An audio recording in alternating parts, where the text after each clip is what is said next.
के इलाकों से, जहां लगभग 3300 ईसा पूर्व में एक क्रांति जन्म ले रही थी। जब दुनिया के बाकी हिस्सों में इंसान कबीलों में रह रहे थे और शिकार पर निर्भर थे, सिंधु नदी और सरस्वती नदी के उपजाऊ मैदानों में हमारे पूर्वज दुनिया का पहला नियोजित शहरीकरण यानी अर्बन सिविलाइजेशन खड़ी कर रहे थे।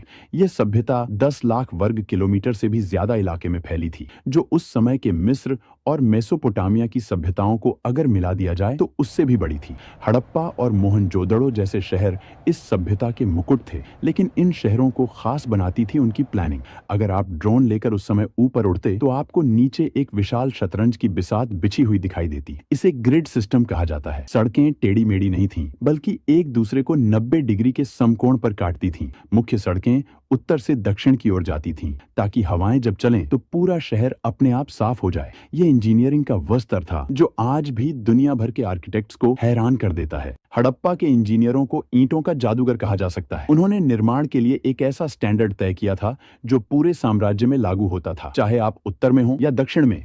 हर जगह ईंटों का अनुपात बिल्कुल एक जैसा था। यह समानता इस बात का सबसे बड़ा सबूत है कि 5000 साल पहले भी एक मजबूत केंद्रीय प्रशासन था जो इन मानकों को सख्ती से लागू करता था। घरों की बनावट भी कमाल की थी। मुख्य सड़क पर होने वाले शोर और धूल से बचने के लिए घरों के दरवाजे मुख्य सड़क की बजाय पीछे की गलियों में खुलते थे। लगभग हर घर में एक आंगन था, रसोई थी और सबसे चौंकाने वाली बात, एक निजी स्नानागार और टॉयलेट था। दीवारें इतनी मोटी बनाई जाती थीं कि गर्मियों में भी घर के अंदर ठंडक बनी रहे। यह वास्तुकला की वो समझ थी जो बताती है कि वे आराम और विज्ञान दोनों को महत्व देते थे। मोहनजोदड़ो के खंडहरों के बीचों बीच एक संरचना ऐसी है जो आज भी हमें विस्मित करती है, द ग्रेट बाथ या विशाल स्नानागार। यह लगभग 39 फीट लंबा और 23 फीट चौड़ा है। फीट चौड़ा एक जलकुंड था। इसकी इंजीनियरिंग बेमिसाल है। पानी रिसकर बाहर न जाए, इसके लिए ईंटों को जमाने में जिप्सम के गारे का इस्तेमाल किया गया और उसके ऊपर बिटुमेन यानी प्राकृतिक तारकोल की एक मोटी परत चढ़ाई गई। यह दुनिया का सबसे पुराना वाटरप्रूफिंग का उदाहरण है। इतिहासकार मानते हैं कि यह सामाजिक